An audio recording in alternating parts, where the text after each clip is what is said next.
Bienvenue sur TV5 Monde, voici vos prévisions pour ce mardi 14 juin. La panne anticyclonique se poursuit en Europe avec un contexte qui restera dépressionnaire et instable.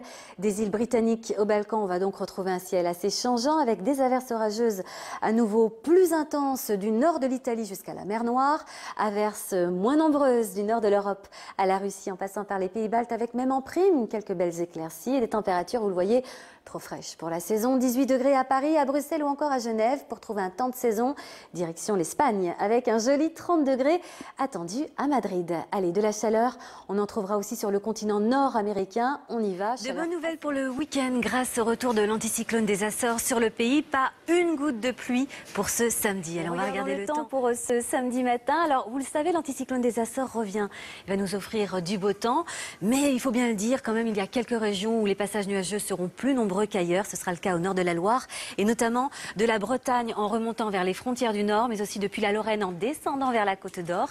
Beaucoup de nuages aussi qui resteront bloqués sur le piémont pyrénéen. Et puis en revanche, on retrouvera beaucoup de ciel bleu près de la Méditerranée avec des vents forts, Mistral et Tramontane, qu'il faut surveiller en cette période de sécheresse. Les valeurs, beaucoup de vent en Méditerranée et les températures vont continuer à baisser. Beaucoup de 10 degrés demain matin, que vous soyez à Rouen, à Besançon ou encore à Poitiers. 13 dans la capitale, il fera un petit peu plus doux en allant vers la Méditerranée comme d'habitude, 21 à Nice ou encore à Bastia. Dans l'après-midi, on va retrouver nos averses au nord, souvenez-vous.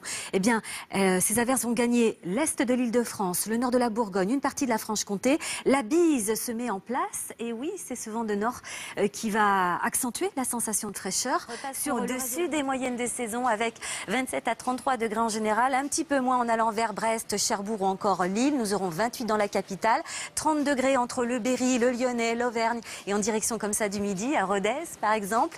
Et puis beaucoup de chaleur en allant vers le sud-ouest, 35 à Bordeaux et ça pourrait monter jusqu'à 36 ou 37 dans les Landes et le Gers. Ensuite, on va les retrouver jeudi ici entre la Beauce, l'Île-de-France, le Nord Picardie. Ce sont des nuages qui vont circuler d'ouest en est au sud d'une ligne Bordeaux, Bourges, Mulhouse, là du grand beau temps avec des vents toujours bien présents dans le sud-est. Et puis ensuite, on va s'orienter progressivement vers un très beau week-end du 15 août. Vous avez bien entendu, beaucoup de soleil durant plusieurs jours successifs et des températures qui vont remonter. Voilà, je vous souhaite de très belles vacances, un très bel été et on se retrouve un petit peu plus tard sur iTélé. Mais sur les orages, surtout qui ont touché la France hier. À 4 heures, eh bien, les quantités relevées par endroit correspondent à 10 ou 15 jours de précipitations, voire un petit peu plus. D'ailleurs, Météo France a relevé quelques valeurs dans le Gers, le Tarn, mais aussi dans l'Aisne et les Ardennes. Je vous invite à regarder donc les valeurs exceptionnellement chaudes de ces dernières semaines. Cela a évidemment provoqué l'assèchement des sols. Je peux même vous dire que les températures caniculaires ont accentué le phénomène. Et est-ce que cela va s'arranger? C'est une question importante parce que vous allez me dire, il suffirait de quelques passages orageux pour pallier cette sécheresse. Mais malheureusement, les orages de ce week-end ne seront pas suffisants. Ça va très bien. Parfaite, comme d'habitude. Vous restez avec nous sur iTélé. Dans quelques instants, justement, on a de la chance. Je l'avais dit sur Radio Balance vendredi soir, souvenez-vous, qu'il pleuvrait des cordes le samedi, que dimanche, ça irait beaucoup mieux. Tant mieux. On y est, mais bon, il ne faudrait pas que ça s'assombrisse un peu plus. Départ de la course dans 10 minutes.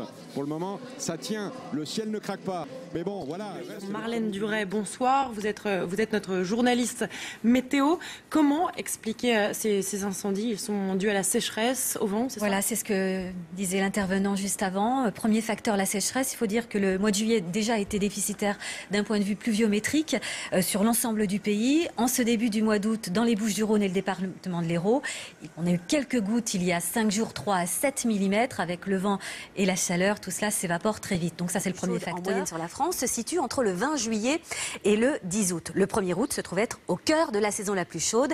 On s'est amusé à regarder quelle avait été l'année la plus chaude pour un 1er août 1947 avec près de 35 degrés sur l'ensemble du pays en moyenne. Et puis le plus frais en 1965, il faisait par exemple 18 degrés à Caen.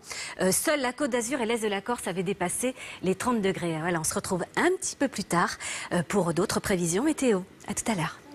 On termine avec quelques images tournées en Serbie, à l'ouest de la Serbie, où la neige s'est invitée dans la nuit de dimanche à lundi, dévastant de nombreuses plantations de framboisiers. D'ailleurs, dans la ville de Nova Varos, perchée à 1000 mètres d'altitude, on a relevé jusqu'à 10 cm de neige. Les habitants s'inquiètent évidemment pour leur culture de fruits et de légumes. Bonne continuation, à très vite sur TV5 Monde. On se quitte avec ces images qui nous viennent de Suisse. En effet, les fortes précipitations de ces derniers jours ont engendré des inondations, des glissements de terrain, des exploitations agricoles ont été endommagées, c'est le cas ici à Zurich. Et puis il y a aussi les rivières qui sortent de leur lit, la Thur dans le canton. On termine ce bulletin avec une tempête de sable au nord-ouest de la Chine. C'était il y a quelques jours, qui a perturbé bien sûr le trafic routier, qui a causé une pollution de l'air assez importante, laissant un ciel tout jaune et une visibilité réduite à 50 mètres. Bonne suite des programmes sur TV5 Monde et à bientôt.